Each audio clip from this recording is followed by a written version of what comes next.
Good morning, everybody. My name, you've probably heard the name or seen it in emails, is Steve Steckschulte. I'm the State Director for Convention of States, a project of the Citizens for Self-Governance. And I want to welcome you here today and thank you all for driving through the rain. Isn't it great in Columbus to drive through rush hour traffic in the rain? So thank you for coming here. And our first speaker today I want to introduce is our sponsor of Senate Joint Resolution 1 in the Ohio Senate. And he's going to come up here and say a few words here. Senator Matt Huffman, please come on up. Thank you so much. Very much. I don't get any notes. Thank you very much. Thanks very much. And I would like whip you up and ask you to all make a standing ovation, but we're working today, so we'll laud each other at the appropriate time. But I appreciate that. First thing I want to do is thank you, each of you, for participating in the government process. Recently in Allen County, one of our local villages, there were 4 city council seats up, and nobody filed to be on the local city council, village council. And it's really a problem, I think, all over the United States that people are simply checking out. And we don't have folks participating, especially at the local government level, but certainly in something like this. So you can go home and look at yourself in the mirror and say, I did a great thing today by getting directly involved in government. And this process is as direct a government process or involvement in the federal government as there is. Unfortunately, a lot of folks in our country have no idea what you're talking about. When you ask them how many articles there are in the Constitution, and they say, isn't there like 10 in the Bill of Rights? And, well, no. So we go through and we talk about 7 articles and 27 amendments and all of that. And a lot of that glosses over. So there's a great deal of education that has to do with this project. So keep in mind and have patience with the people that you're talking to. They don't know as much as you do about this subject, okay? That's the first thing I would say. I've been directly involved in this movement, and I think it is a movement, for about 10 years. I introduced the first resolution to call for a convention of states in the House in 2008. I did it the week after President Obama was elected. You can guess what was on my mind at that particular moment. And at the time, and I testified about this in one of the committees about trying to get the resolution passed, at the time, I had a lot of people standing behind me in the committee room booing while I was talking. And a lot of those folks came from the political right. I would guess that a lot of people who were standing behind me booing 10 years ago are going to be standing behind me cheering now, because they figured out that really a convention of the states is the only way to control the federal government. My congressman's Jim Jordan. He's a good friend of mine. I helped him win this Senate seat that I have 16 years ago. And if we had 435 Jim Jordans and 100 in the Senate, yeah, we could do something about it, but we don't, and we never will.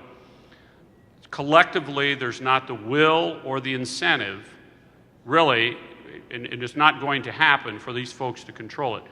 The states have to step up and execute on their constitutional prerogative to control the federal government. There's really 4 branches to the federal government. The 4th branch is the states, operating not only through its other controls in the Constitution, like deciding who the congressional delegation should be by drawing maps, which is, we're being pilloried daily in the newspaper for, but really through this convention of the states. And so when people say to you, they ask you this question, they say, and I've had this a lot from local reporters and other folks, they say, well, I see it's in the Constitution and I see how it happens, but could that really happen? And the answer is yes, it can really happen. And we are now at that point in our history of our country that it's the only way that the federal government is going to get itself under control. And it's almost like we have to look at the federal government as our friend who has a problem that they can't control. And unless we're going to step forward in helping them, there's going to be a massive heart attack. There's going to be something bad that happens. And at $20 trillion, we know what the bad thing is that's going to happen. So I want to compliment a couple people. Margie Condit is here, and she's done yeoman's work on this issue. Right here. She's a state representative. She's state representative from Butler County, and she and I have worked on an entity called the Assembly of State Legislatures, which is a collection of state legislators working on drafting rules and procedures for when we have this convention. And it's really subject matter free, but I think Margie and I have an idea of what we would like to, the kinds of amendments we want to have that come out of this convention. And I know Bill Patman and Christina Hagan are also working on this in the House. Bill Coley, who's one of the state senators and has also been very active in this movement. Fortunately, Senate Joint Resolution number 1, which is my resolution, is in a committee chaired by Senator Coley. That worked out great, which I testified in last week, and hopefully we'll get a vote on in the next couple of weeks. You know, Mark Meckler, who's done a tremendous amount of work on this, and not just because he's a great guy, I mean, he's a true believer. He said to me, we met a month or so ago, and he said, you know, this is a different kind of movement. This is not about intimidating legislators. You're like one of the first groups to show up here who want to do something that don't have colored T-shirts on with the name of the resolution. Maybe that's coming, I don't know. But he explained to me that it's not only it's an emotional movement, but it's really an intellectual. We need to explain to legislators who really don't know. It's maybe a shock to you, but legislators don't know everything, believe it or not, who really don't know about it. The public doesn't know about it. So what you're doing as acolytes, disciples, whichever term you like, is very, very important. And being here today is important, but it's also explaining it in your hometown, to your local newspaper, to your Kiwanis Club, to your local political party, your church, your labor union, what this is all about. So I know I'll see some of you later today in one way or another, but I have a committee meeting starting 2 minutes ago, and so I need to go to do that. And so thank you very much. I really appreciate it. Thanks very much to Steve Stechschulte, too.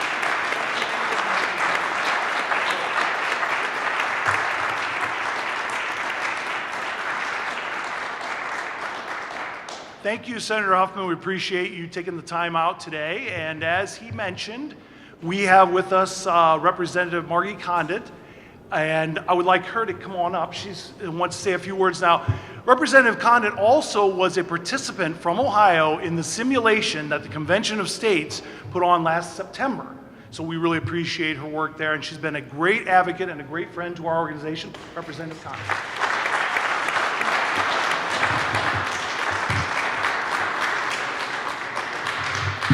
Thank you so much for giving me a few minutes just to chat. It wasn't planned at all, but as Steve said, yes, I was blessed to be one of the commissioners at the simulation last September, and it was an amazing process.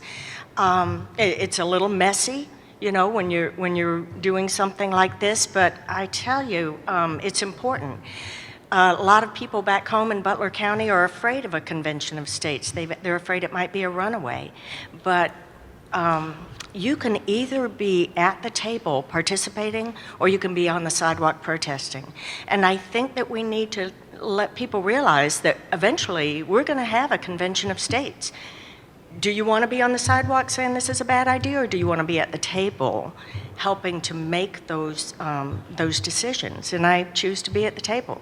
And I thank you for being at the table. I thank you for being here today. And again, just teaching people back home, because really, you know, you can have a convention of states, but the final step is the 38 states that ratify it. Nothing can happen unless 38 states ratify it. So we really don't have to be afraid of it. We have to do it with diligence.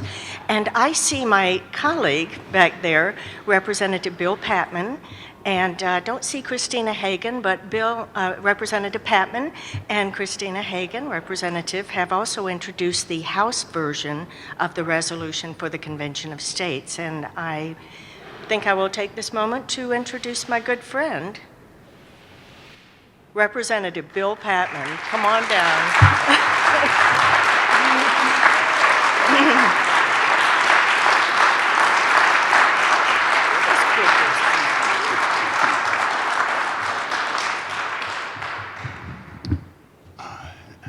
been wrestling with the flu. And today it looks like I won since I'm here. But I want to first of all thank the folks, Convention of States, for inviting and allowing to tolerate my kind of interaction with you, to say the things that you believe and not be looked upon differently for them. For it is my belief that we have one thing in common, each and every one of us.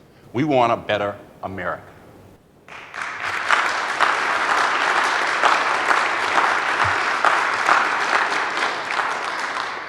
But let me do a little housekeeping.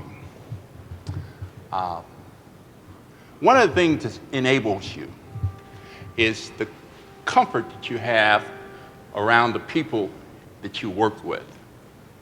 And I have to publicly thank Christina Hagan, Margie Condon, both representatives, and both partners in this adventure to change things for the best. And I want to publicly say that. But why are we here? Most of you love the Constitution, the Founding Fathers, but we all recognize that they were imperfect people in an imperfect world looking for a perfect solution. We recognize that. But the things they wrote were perfect. Their effort was perfect. But they were just human. And there's only one perfection, as we all know. That is in our Lord and Savior, Jesus Christ. So they put it together for us to live under, and it made so much sense that we went 200 plus years before we came to this place, where we're saying life, liberty, and the pursuit of happiness. Well, it's getting harder every day under the oppression of the federal government in which we created. We talk about liberty and what it means. Then we spend some time talking about tyranny, terror. How can an American be terrorized by its own government? By trying to figure out whether I can plant this or plant that, trying to figure out whether this is mine or isn't, or who's going to come knocking at the door. That's not the America that I grew up to love. It's the America that someone has taken away from us.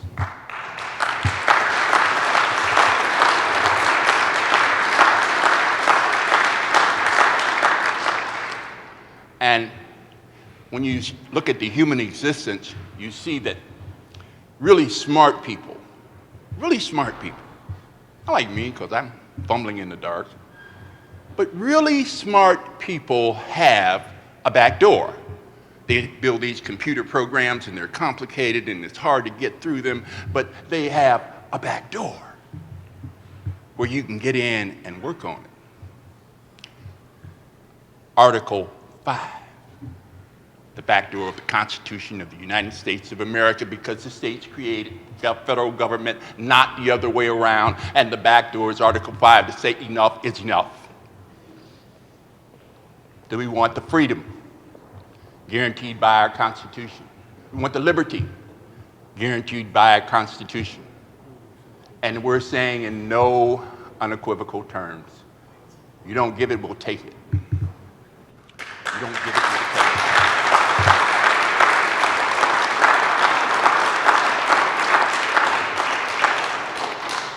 So I'm going to let go of this before the flu gets me today, but I'm glad to be here. It has been my privilege and honor to work with you, among you, and I hope that this continues to its rightful conclusion, and that's some restraint of the Frankenstein in which we all created. Thank you.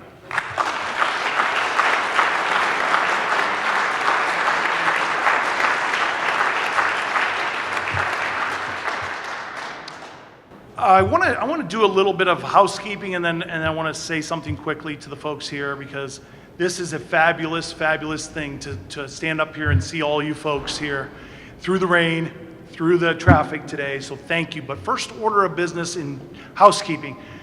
To your right, for you folks, Mark is raising up his hand, Mark Ackerman, who's a member of our legislative team, and Diana Vance. Diana was the one who coordinated all of this, so Diana, thank you.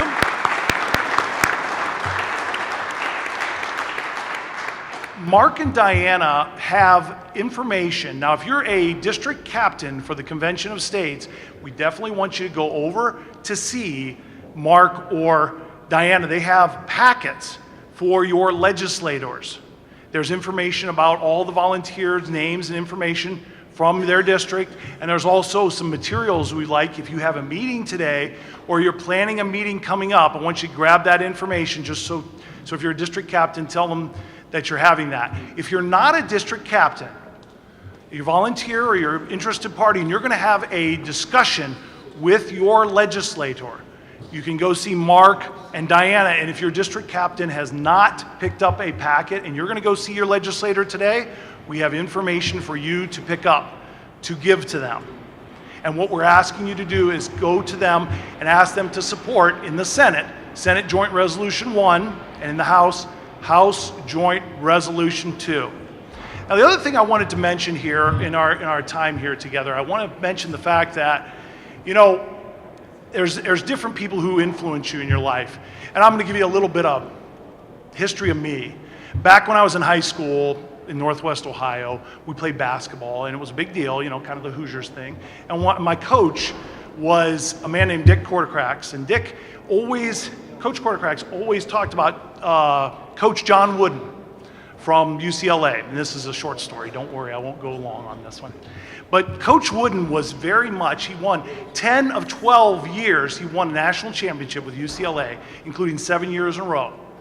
And a lot of what you read about him says it's the little things, the fundamentals, the little things that make the difference. In fact, one of my favorite quotes is, "The little things make big things happen."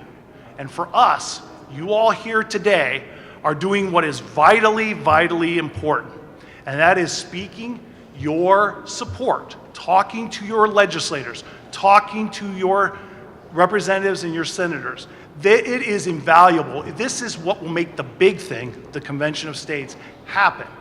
And Ohio will get on board. So don't think that what you do, a phone call you make, a discussion you have with a neighbor, anything you do, everything you do makes a difference. So that's one thing I want to impress on everybody. And I know I'm preaching to the choir, so to speak, because these folks are here. And you're all wonderful for doing that. But I want to make sure that you know that every little thing you do does make a difference. And they will listen.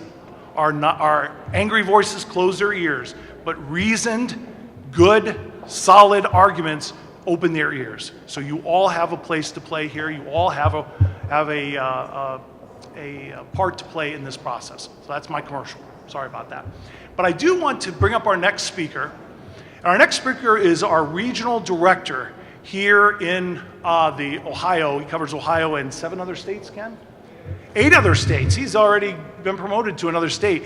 Ken Clark is one of those guys behind the scenes. Maybe you've seen him at a few things here, but he is really, I can't tell you how much support this man has given to our organization. So I want to bring him up here, give him a little perspective from our region, our national organization, Ken Clark.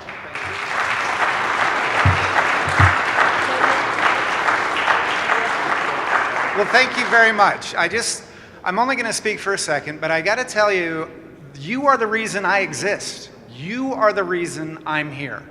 The grassroots. In the state of Ohio, we have over 30,000 supporters and petition signers. Over 30,000. That's massive. So give yourselves a round of applause. You guys did that. But what's fun as a regional director is to be able to go from state to state to state and see how the teams are coming together, what the teams are doing, because every state's different. Every state has its own special little nuance on how the legislator works, how the grassroots works. The state directors do it differently in every state. But I got to tell you, I am very proud. Ohio is a huge success story. I mean, and we need to give Steve a huge round of applause. We need to give Sue a round of applause. Ken Epic, everybody. Mike Mowery. This team has got it going on, but it is all to support you because I don't care how strong your sponsor is. I don't care how many co-sponsors you have on a resolution or a piece of legislation. It doesn't matter. Without grassroots support, it'll never get passed. It doesn't matter what it is. It could be the best thing in the world, because obviously we all know the history behind Article 5 in the Convention of States. We know that this is the only tool that a state has to fight back and battle back against an overreaching federal government, a tyrannical federal government, which is where we are now, right? We get that. We can educate them till we're blue in the mouth, but without the grassroots support, without your support, without you being down at the Capitol like you are today, without you recruiting in your districts, and God bless the district captains. How many are district captains here? Raise your hand. Thank you. You are the backbone of Convention of States. Without you, nothing happens. I am here to support you. That is what my job is. That is my whole job, to support the people on the ground in the state of Ohio. So thank you for making my job possible. I really appreciate that. That's all I really have to say, but I want you to understand how important the grassroots organization is. We have chapters in all 50 states. We have supporters in every district, in every legislative district on the state level, clear across the country. No organization in history has ever done that. It's never been done before, but we were able to do it. Why? Because of you and people like you. So again, thank you so much. I can't tell you what an honor and a privilege it is to be here and to serve you. Steve?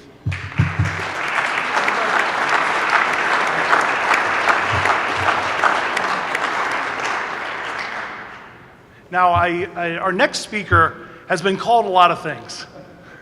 And he knows that. He's laughing over there, Marksman. He's been called a lot of things, but you know what the word that comes to my mind is? Tireless. This is a man that has gone from state to state to state. He's out there everywhere. And what that is that's an inspiration, folks. Because this man is tireless, and man goes out and does the types of things. But I also want to mention one other thing that Ken said. We are here to serve. And that comes from Mark. That comes from the organization. And we want to tell people, and we want everybody to have that attitude. We are a service organization. We serve our country. We serve our legislators. We serve the Lord. We serve our fellow man and fellow woman. So that's our attitude. But we are persistent. And we also want to be tireless. So let me introduce the president of Citizens for Self-Governance, one of our founders of the Convention of States Project, and a man who I describe as tireless, Mark Meckler.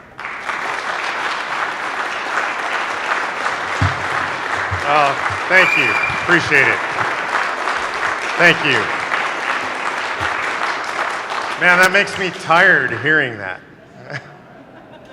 I do travel a lot. You know, I've been all over the country, 41 states now in the last couple of years. Ohio's a place I come more often than other states. And honestly, there's a reason for that. You guys are a critically important political state. You guys know that. You're a swing state. You're right here. You're very important in presidential elections. You're a large population state. And honestly, I just like the people here. Right? This is a great representation of America, the sort of the heartland, a place where people are still polite to each other even when they disagree with each other. I think Ohio is a place that represents America very well. So I like coming here. I have a great leadership team here. You've heard from a bunch of them today. There are others. And there's a sense of history here in Ohio. I like being here in the State House. This is a pretty cool place, huh? I talked to a bunch of people who said they hadn't been here since high school or since college. It's good to come here. This is your seat of government. This is where things happen that affect you. I was walking around here today, noticed the replica of the Liberty Bell sitting over there. That's pretty cool to see. There's one of those in all 50 states, by the way. It was a gift from the federal government back in the 1950s. So coming to a place like this reminds us of our political process, our heritage as Americans, the entire idea, excuse me, of self-governance and liberty. That idea, by the way, is unique to America. If you travel around the world, I've done some traveling around the world, there is no other country like this. I'm proud of American exceptionalism, but we are different than other countries. We actually believe deep in our souls in this idea of self-governance, self-determination, the idea that we decide for ourselves. It's interesting to note where that comes from in American history. Is there anybody in here that's like me, they've studied more history in the last 10 years than they have in their entire rest of their lives? I see, that's interesting. So probably about 80% of you raised your hands. Maybe the others are just tired and you did it also. But what I find is literally in the last 10 years in America, people have taken a renewed interest in our history. I really hadn't studied our history since I was in college, really maybe seriously in high school. And so I've read a lot more history recently. One of the things I noticed that I think is actually a mistake in the way we study American history is we study what I call the great men and women of American history. So if you look back to the American Revolution, who do we study? We study Washington and Adams and Madison and Jefferson, and there are others, John Jay and Mason to a lesser extent. But that's what we study. We study the people that have been written about. We study the people that were the great orators, that were the leaders that stepped on the field of battle on the lead horse, a Washington, who gave the great speeches. Those are the people that we know in American history. But the great swath of American history, the great spread of American history is not them. It's not the people that were written about. It's not the people whose speeches we read, because there are hundreds of thousands and millions of people that participate in the actual making of American history. You might not realize that you're making history today. You're part of the making of American history, right? The Convention of States movement doing something never been done before in American history that will be written about in the history books, whatever the outcome. So you are making American history. My favorite story from American history is about somebody that almost nobody's ever heard of. His name is Levi Preston, Captain Levi Preston. And I think his story is really important because I think it sums up the nature of the American political philosophy better than anything I've ever heard. Preston was one of the original Minutemen, fought at the battles of Lexington and Concord. He was a farmer, he was 23 years old, he had a family, and he went out and fought the Redcoats, like so many did, and put it all on the line, right? In 1843, a young historian by the name of Mellon Chamberlain was traveling around the country, and he was collecting the oral histories of the last remaining Minutemen.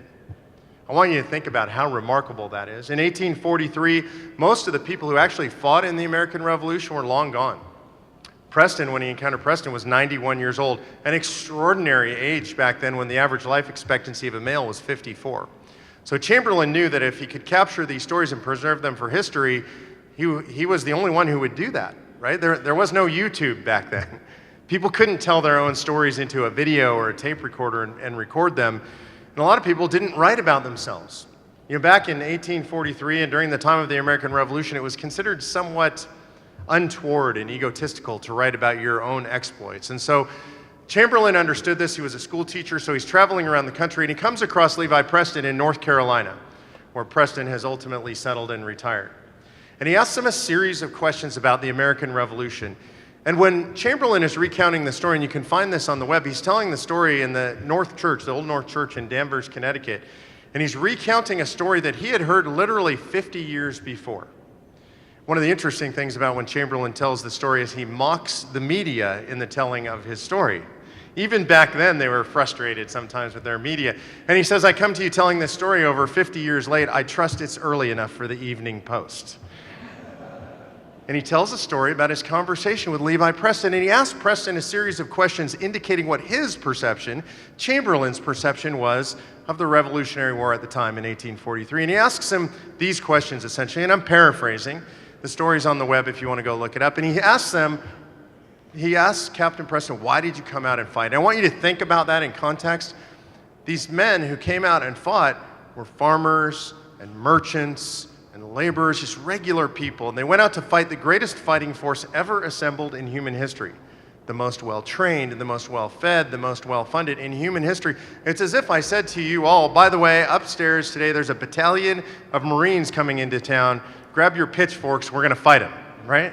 It's crazy what they were being asked to do. So he asks them why he went out to fight. And he asks them a series of questions, and he starts with this. He says, was it the Stamp Act?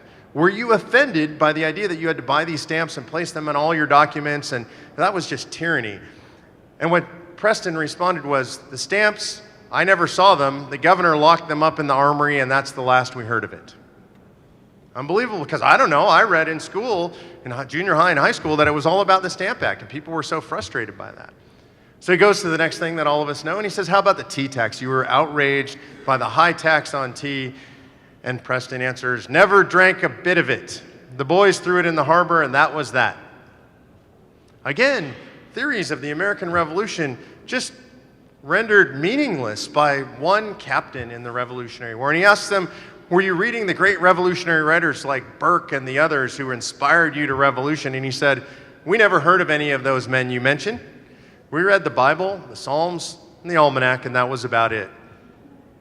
So Chamberlain, as a historian, a self-taught historian, thinks, man, he's striking out. So he goes big, and he goes to the theory of the American Revolution that probably all of us know best, which is the idea of British tyranny more broadly, right? And he asks him, were you just sick and tired of British tyranny?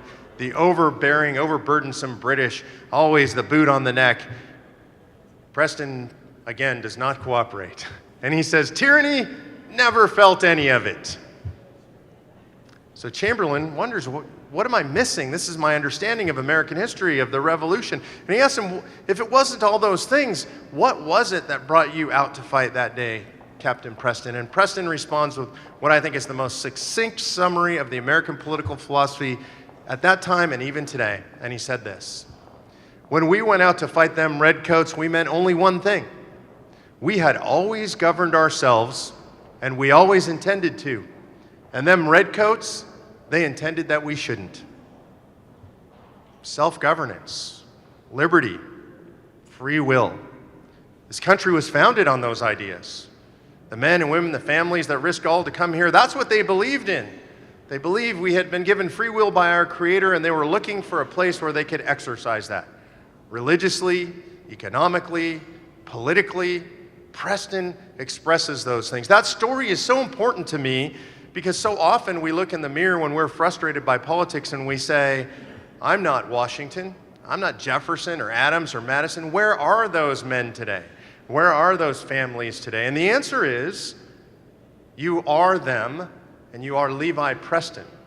And Preston and his family are more important, in my opinion, than Washington or Madison or Adams, because there were thousands and tens of thousands and ultimately hundreds of thousands of Preston families that sacrificed so much to give us the country we have. And throughout American history, there have been millions of those families, people whose stories we will never know, people who sacrificed all, the people who fought in the world wars, the people who went out and did the impossible. I hear sometimes that the Convention of States is impossible. It's too big, we can't get it done, it's this national thing, it takes 34 states to call a convention, 38 states to ratify, it's just too big, it's impossible. What I say to that is I say that we are a country that is founded on the impossible. This country itself is impossible. 13 ragtag colonists with no military training who fought against the greatest military power on the face of the earth. Their victory was impossible and yet done. Fighting World War II against multiple foes overseas, still a relatively young country, our victory was impossible. But people like Levi Preston and his family stepped up and made the impossible possible. We put a man on the moon. It was impossible, the idea of leaving the planet's surface and going to the moon.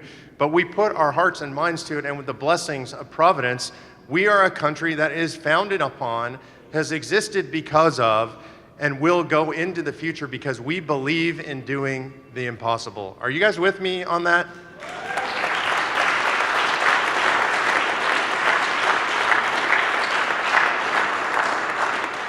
So for about, this idea, and I hear this in legislatures all over the country, I hear literally legislators will say this to me, and citizens, there are no Washingtons, there are no Madisons, there are no Jeffersons anymore. We can't do this. Essentially what they're saying is, we're too stupid and ignorant to exercise our birthright, to do what the founders gave us. And then I come to a place like Ohio, and I hear the representatives who spoke this morning. And I know who our sponsors are in both houses, and I say, everywhere I go, I meet Jefferson and Madison and Washington and Adams. Remember, most of those people were state legislators. How did we end up with Article 5? It's such an odd thing. State legislators have more power over the federal government than any other official in our entire system. And when I talk to state legislators, they know well their role in their state systems. They know where they fit in the hierarchy, they know what their job is in the state system, but most of them actually don't even realize that they have a role in our federal system of governance. Senator Huffman said it well, right? That, people don't know about this, they need to be educated about this. That's our job, is to do that education in a genteel and professional way. But when I talk to state legislators and I say this, they're usually stunned. I say, you were given this incredible authority. Only you, our great legislators standing over there, have the authority to call a convention, to propose amendments, and ultimately to ratify those amendments. And what does that mean? that our state legislators have this incredible, awesome responsibility and moral authority to reform our entire system of government should it require it. That's incredible. The founders believed in your state legislators at their time and going forward into the future so much, they gave them more authority than the United States president, more authority than the Supreme Court, more authority than the House of Representatives, more authority than the senators in the United States Capitol. Thank God, more authority than the bureaucracies in Washington, D.C., right?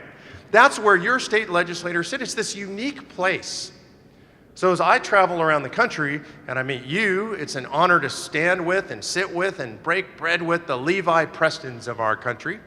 But it is also an incredible honor to sit with and stand with and have conversations with the Madisons, the Adams, the Washingtons, and the Jeffersons of our time who sit in your state legislatures.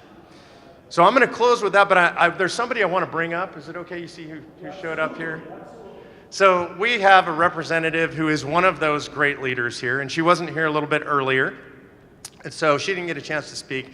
But I'd like to bring up Representative Christina Hagan, who's been a longtime sponsor, a longtime friend of the movement, and a warrior for the cause. So, Representative, if you come up there, please.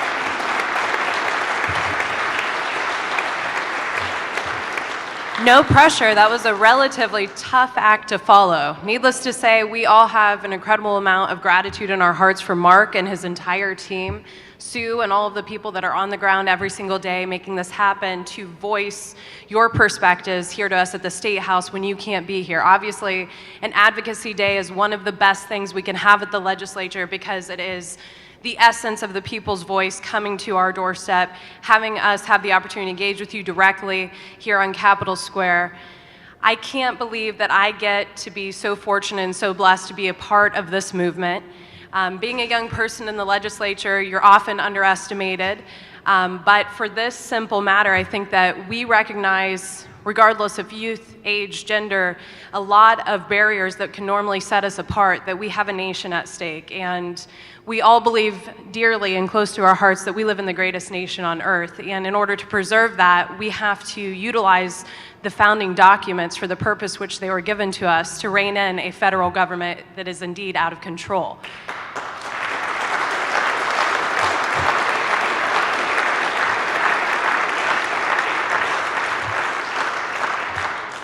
There's no question that each and every one of us can agree on that. To the extent that the policies have been made, to the types of policies that have been made, there could be debates until the end of time, but when it comes to the excess, the spending, the abuse, the lack of control, the lack of respect for the constituency and for us, the people that are the boots on the ground in our own counties, our own states, our local governments, there is a severe amount of disrespect from our federal government to the people which they are governing. There is a lack of connection. And of course, you know, tides will come and go with elections, but it is our founding documents that will gain that control back to the state. So it's an extreme pleasure to be a part of a process where we can start a formal discussion within the committee process here in the House of Representatives to help our colleagues understand that the power actually rests with us to utilize Article 5 of the Constitution, that we don't have to agree with, we don't have to turn the cheek on nearly $20 trillion in debt. We don't have to be okay with $67 trillion in debt of owed services for our children and our grandchildren. I wake up every day and the first thing I do is take responsibility for my family and our daughter. I get her ready and I get her out of the door, and I think that most people are doing those exact same things, and it's difficult to even fathom the amount of debt that our nation's capital is burdening us and future generations with. And I thank God every day that the Constitution in the state of Ohio has some fiscal restraints that demand that we balance our budget, because we do that when times are good and when times are tough, because that is expected of us. And I believe that it's our job as Ohioans, as Americans, to set the tone for what our federal government does. And this is the way that we set that tone. This is the way we start that discussion. And as you can see, this movement, unparalleled and unlike any other, is catching fire. And although there have been similar applications utilized, started, there's nothing that has taken the pace that the Convention of the States, under this effort, Nothing has moved this quickly. People are paying attention, people are communicating. Your efforts are not lost in this process. Your voices are being heard. Just this past week, 2 weeks ago, we were sitting down with constituents in district who said, what can we do? And it's a powerful thing as a legislator to be able to look at your constituent and say, you're doing the exact right thing. You're talking to your statesperson at the state level. We are your voice. We are going to advocate. We are going to set that trigger on the Article 5 Constitution, or the Article 5 trigger of the Constitution to bring the power back to the states, and we are going to hold the most historic convention that the nation has had to date to have a discussion about how we can move our nation forward in a positive way. But that cannot be done without each and every one of you, your efforts, your prayers, your success despite bureaucracy, and believe it or not, we have it here in Columbus too. And I'm sure some of you have sensed the frustration that each of us as legislators have in our desks at our office nearly every given day. But because of your grassroots effort being like no other, this is a barrier that we will break down together. And we could not be more thankful for you and all that you do to support us in this effort, because it's truly our blessing to be able to work on behalf of you. And we know that we're going to do positive things, not just here in Ohio, but for the nation and the nation as a light to the rest of the world. So thank you very much.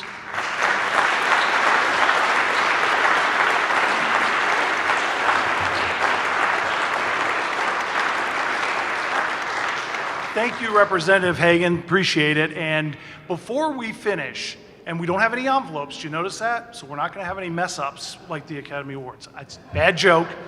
By the way, I'm a CPA, I'm not a comedian, and it's going to stay that way. So the point is, for our last speaker, thank you, Steve. For our last speaker, we want to be ending today. Thank you again for coming out today. And also remember, you are that beacon. You are those people who are going to be the people who go out to your areas, to your districts, and spread the word and talk about support and have people. These are the little things that we have to do. Get everyone you know to understand the Convention of States concept and get their representative and their senator to support HJR, House Joint Resolution 2, and Senate Joint Resolution 1. Now, we still have some more work we need to do today, and I want to call up, as soon as she's finished taking a picture here, Sue Kaler, and this gives me an excuse here. Sue has worked tirelessly for multiple years on the legislative side, and Sue started with absolutely zero experience, correct, in the legislature, and now she is among the finest, and as far as I'm concerned, the finest legislative liaison in the United States. So I want to call her up and we're going to talk about a few things here, just some housekeeping information. Sue Kaler.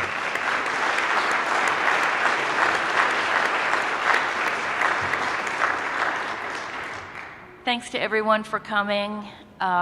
It's a great dynamic that we have going here with our grassroots supporting our legislators supporting the grassroots. We really do have a great organization, and we're not even to the tipping point yet. So we're growing, and Steve already put a plug in for all the energies that people put into getting here today and scheduling appointments with their legislators. Great job on that. So my challenge to you is just do one more thing. Whatever you've been doing for Convention of States in the past, we appreciate it. Thank you for that. And leaving here after today, we hope you do just one more thing. Make one more call, make one more appointment with your legislator, volunteer to help me in the legislature. Come on in, the water's fine. There's always more to do. But Steve, another thing I wanted to say is, the climate, a lot of you have been supporters in the last GA as well, and I'll tell you that we're really excited right now. The climate for getting this through, hopefully this spring, is really good. We've got a great team, as you know, because you've gotten to hear all of our sponsors speak today.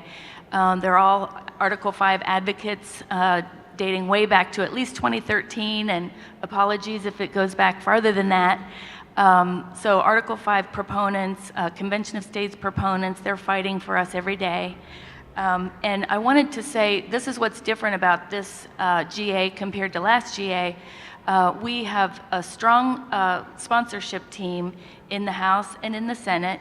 The leadership also is looking at us with interest that wasn't expressed before, in that Speaker Rosenberger has created the Federalism Committee and Federalism and Interstate Relations Committee specifically to address the uptick in interest for the topic of federalism. So we take that as a great sign. He was listening to us in the last GA, even though we didn't always know it. So I think that's a great sign. And on top of that, in that committee, the chair is a co-sponsor of the Article 5 application. In the House, it's HJR2. And then on the Senate side, also, the chair of the Government Oversight and Reform Committee is Bill Coley, and he also is a co-sponsor for the Senate version, which is SJR1. So those are all things that we have in place this year that we didn't have before, but we have a lot of fighting to do also. There's some opposition that has mobilized, which is their right. That's how we fight this out. We just have to be noisier. The challenge is there for us to learn one more thing and make one more call that might help to drown out our opposition, which is stepping up. So again, I just wanted to thank everybody for coming, and thanks a lot to our sponsors for everything that they do. And then to let you know that there's the Senate General Session at 1:30. If you want to attend that, it's on the second floor of the Senate chambers on the north side of the building. And again, that's at 1:30. And then at 4 p.m. today, a lot of you have driven quite a ways to get here for this 4 p.m. Mark Meckler's testifying in that House Federalism and Interstate Relations Committee. If you can be in that committee, it's room 115 of the State House. Get there early in order to get a seat, and don't forget to wear your button. That's a quiet way of being noisy, which is what we want. So thanks again for everybody coming, and really appreciate it.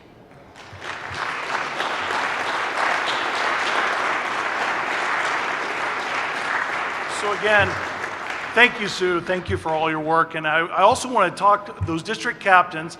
And I want to ask you to stand up, district captains, because this is district captains for the Convention of States movement. If you can, stand up, please, because this is the heart and soul of this organization. These are people who work very, very hard. And if you want to know about your district, talk to your district captain. We also have information. Remember, we have the information back there with Diana and Mark, back in the corner there. 1:30, we all want to be there with our buttons in the Senate General Session.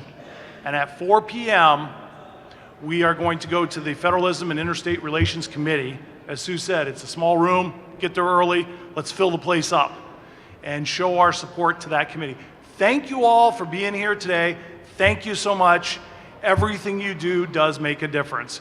Thank you very much. Let's talk a little bit. And I'd like to end. Steve, I'm going to pull you up here again for a closing prayer here to thank God for all that we have today and everybody who's come here, and safe travels for everybody home. Let's pray. Father God, we do thank you for the great meeting, for the opportunity to stand for you in the exceptional way that you have developed our country. And Father, we do want to see America be great again. And Lord, I pray that you would please use us as we meet with our legislators today, and also give us safety, especially with the wet roads driving home. Lord, I pray that we would honor you for your glory. Amen.